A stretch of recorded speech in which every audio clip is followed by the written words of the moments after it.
भगवान शिव जी की भक्त हूँ, विरागी हैं महाराज जी वे। तो अगर मैं उनसे अच्छा घर, गाड़ी और पैसे कमाने की इच्छा रखती हूँ तो मैं गलत तो नहीं कर रही महाराज जी? रावण को लंका किसने दी थी?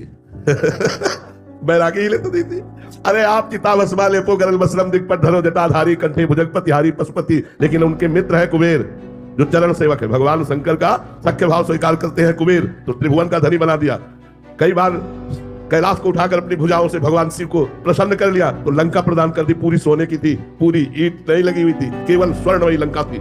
ये महाराज लगाते चिता की भस्म है, लेकिन देते खूब माल है। आप चिंता मत करो, ये मत समझो कि बट वृक्ष के नीचे रहते हैं, चिता की भस्म लगाते हैं, सर्पों की माला पहनते हैं। इनके पास क्या है? ब्रह्मा भी चरण वंदना करते हैं, सरकार चरण वंदना करके जिनके सामने बैठते हैं वो भगवान शिव है। आप चिंता न करो कि वैरागी हमें कैसे देंगे, वो वही सब वैभव देते हैं। वैभव शिव ही देते हैं। हरि तो जब कृपा करते हैं तो सब वैभव छीन लेते हैं। वैभव तो शिव जी ही देते हैं। आप चिंता न करो, बहुत ठिकाने से लगी। अगर वैभव चाहिए तो शिव शिव रटो और उनकी सेवा करो। सही बात कहते हैं, जब भगवान कृपा करते हैं तो अंदर से वैभव का राग हटा देते हैं। वैभव तो बना रहे, लेकिन वैभव का राग नष्ट हो जाता है। हरि जब कृपा करते हैं तो वैभव का राग नष्ट कर देते हैं, जो बंधन का रहता है। भगवान शिव को एक नाम दिया गया है, औढ़र दानी, कुछ विचार नहीं करते। और वो एक वृकासुर नाम का राक्षस था, रहते। उसने नारद जी से पूछा कि जल्दी प्रसन्न होने वाले भगवान का नाम बताओ। उनका भगवान शंकर, क्योंकि एक नाम आशुतोष है। आशुतोष माने शीघ्र प्रसन्न होने वाले। अब उसने शुरू की आराधना, अग्नि स्वरूप भगवान शंकर का स्वरूप मान करके अपने शरीर के मांस को चीर करके और स्वाहा बोलने लगा। कुछ ही किया कि भगवान शिव तुरंत प्रकट हो गए। उनका ऐसा क्यों करते हैं? हम तो चुल्लू भर जल में प्रसन्न हो जाते हैं, एक बिल्व पत्र में प्रसन्न हो जाते हैं। ऐसा ठाकुर तो त्रिभुवन में नहीं भाई।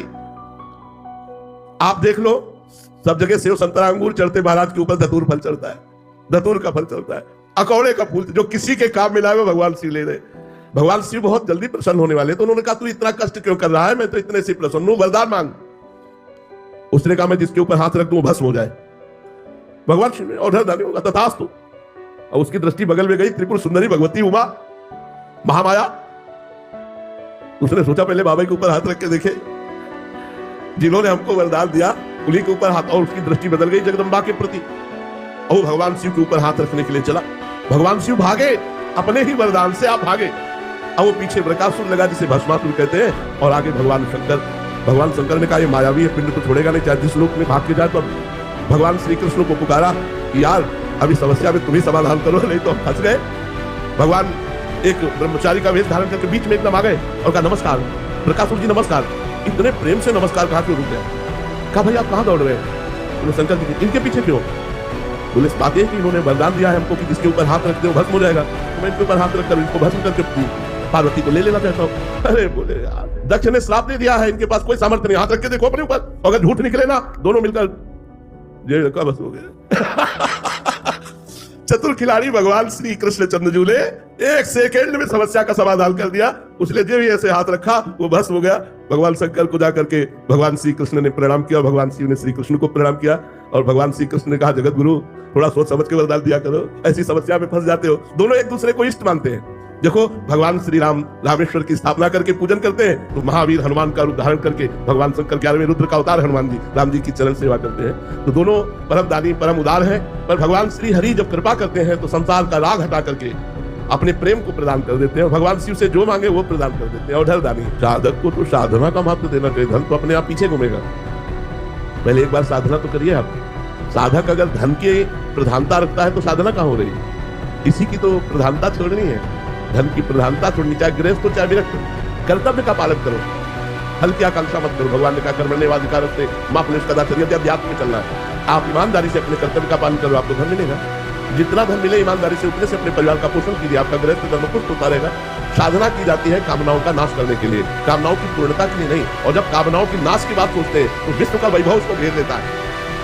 आप ये ध्यान रखना, जब कामनाओं के नाश के लिए तुम सोचोगे कि मेरी कोई कामना न रहे, तो विश्व का वैभव घेर लेगा कि कामना करो। और अगर आप उस समय भी कामना रहित रहे तो आप निकल जाएंगे। साधना तो की जाती है धन की इच्छा का त्याग करने के लिए। अच्छा, धन से किसकी सुख वृत्ति बढ़ी? हमें किसी एक को बताओ कि वो सुखी है। इतने लोग बैठे हैं, ऐसा नहीं है कि इनमें से किसी के पास धन ना हो, लेकिन कौन सुखी है?